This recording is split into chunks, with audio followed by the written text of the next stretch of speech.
My name is Marion Spurgeon, and the night my parents called me a failure was the same night I erased myself from their lives without saying goodbye. It happened at their 35th wedding anniversary dinner. Crystal glasses, white roses, a rented ballroom filled with relatives, neighbors, church friends, and people who had watched me grow up. Everyone was dressed in gold and cream like we were attending something sacred. Maybe we were. Maybe it was the funeral of my place in that family. If you have ever smiled while your heart cracked in half, you already know the feeling I am about to describe. I almost did not go. I stood in front of my mirror for 20 minutes, holding the invitation, rereading the words we would love for you to celebrate with us. Love. That word has always sounded different in my house. It meant achievement. It meant obedience. It meant becoming the version of me they could present to other people. I wore a navy dress, simple, elegant, not flashy. I did not want to give them another reason to say I was trying too hard. The ballroom lights were warm and golden. My mother, glowing in a champagne-colored gown, looked at me from across the room. Her smile tightened for a second before she walked over and air-kissed my cheek. "Marion, you made it," she said, as if she had expected me to disappoint her by not showing up. My father shook my hand instead of hugging me. He has always done that when he is performing in front of others. He is very careful about appearances. People asked me what I was doing these days. I told them I was building my own consulting business. I told them it was growing steadily. I told them I was proud of it. They nodded politely, but I could see the comparison happening behind their eyes. My older brother is a corporate attorney. My younger sister is a surgeon. I am the risk taker, the one who did not choose the safe, shiny path. Dinner was served. Toasts began.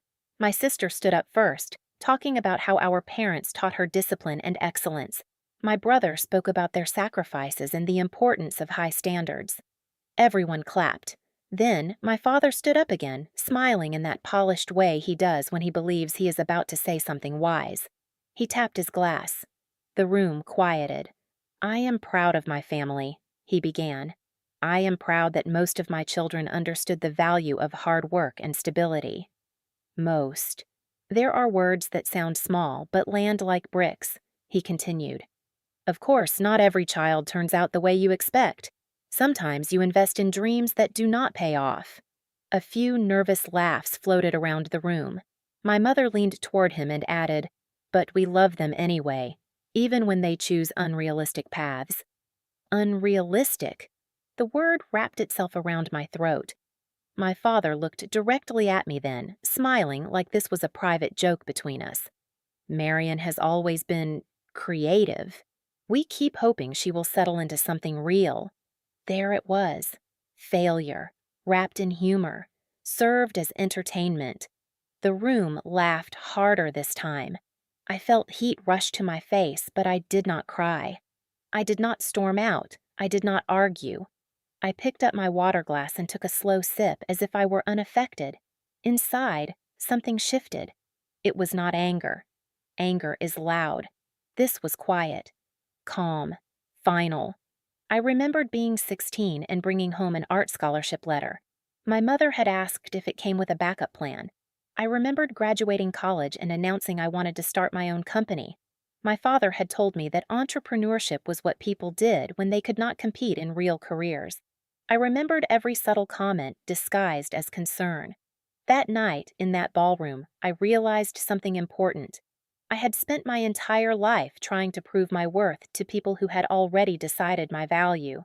After the toast, guests came over to me. "They did not mean it like that," one aunt whispered. "You know how your father jokes," a neighbor said. But I know the difference between a joke and a truth that slips out in public. I stayed for dessert. I congratulated them. I smiled for photos. I hugged my siblings. I did everything expected of a daughter who had just been publicly reduced to a cautionary tale. Then I left quietly before the dancing began. I drove home in silence. No music, no tears, just clarity. When I walked into my apartment, I took off my heels and sat on the floor. I stared at the wall for a long time. I asked myself one question. What would happen if I stopped trying? Not stopped trying in life, stopped trying with them. The next morning, I made a decision that changed everything. I blocked their numbers, not out of spite, not dramatically, just simply. I muted the family group chat. I removed myself from shared calendars. I unsubscribed from the emotional performance. People will say that cutting off family is extreme. They will say forgiveness is noble. They will say parents deserve grace. But grace does not mean volunteering to be someone else's punchline. Weeks passed. My phone stayed quiet. No one came to my door. No apology arrived. It confirmed what I had always suspected. I was useful as a comparison, not as a person. So I poured all that energy into my business. I worked 14-hour days. I refined my services. I reached out to clients I had been afraid to approach. I invested in marketing. I hired a mentor. I stopped doubting myself. There is something powerful about no longer performing for an audience that does not clap. 3 months later, I signed my biggest contract yet. A national retail brand wanted my consulting firm to lead a 6-month expansion strategy. The deal was larger than anything I had imagined when I started. I remember sitting in my office after signing the contract, hands trembling. Not because of fear, because of relief. I had not been unrealistic. I had been early. 6 months turned into a year. My company grew from just me to a team of 8. We moved into a larger office. We were featured in a business magazine. People began using words like visionary and innovative, and still, I said nothing to my parents. I did not post about my success to provoke them. I did not send updates. I did not attend holidays. I did not argue. I simply built a life that did not require their approval. Then, one afternoon, my sister called from a different number. I almost did not answer. "Marion," she said carefully, "Mom is upset you did not come for Thanksgiving." I waited. "She feels like you are punishing them." Punishing. I took a slow breath. "Did anyone apologize?" Silence. "They did not mean to hurt you," she said. "But they did," I replied. Another silence. "They are worried about you." I almost laughed, not because it was funny, because it was predictable. "I am doing well," I said. "Very well." That conversation ended without resolution, but something else ended too. The illusion that they would ever fully understand. A few weeks later, I received an invitation in the mail. My parents were hosting a charity gala. My father's company had sponsored a large donation. It was going to be attended by prominent local leaders, and there, printed neatly at the bottom, were the words, "Special recognition for our family legacy." I realized then that legacy mattered deeply to them. Image mattered, status mattered. And for the first time, I understood my leverage. I did not plan revenge in the dramatic sense. I did not want to embarrass them. I wanted something more powerful, indifference. The gala night arrived. I did not attend. Instead, that same evening, I was on stage across town accepting an award for Emerging Entrepreneur of the Year. The event was streamed online. When I stepped up to the podium, lights bright against my face, I felt steady. I thanked my team. I thanked my clients. I thanked the mentors who believed in me. And then I said something simple.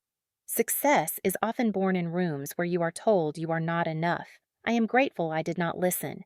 I did not mention my parents. I did not need to. The clip circulated on social media the next morning. People shared it with captions about resilience, about perseverance, about believing in yourself. By noon, my phone lit up with missed calls.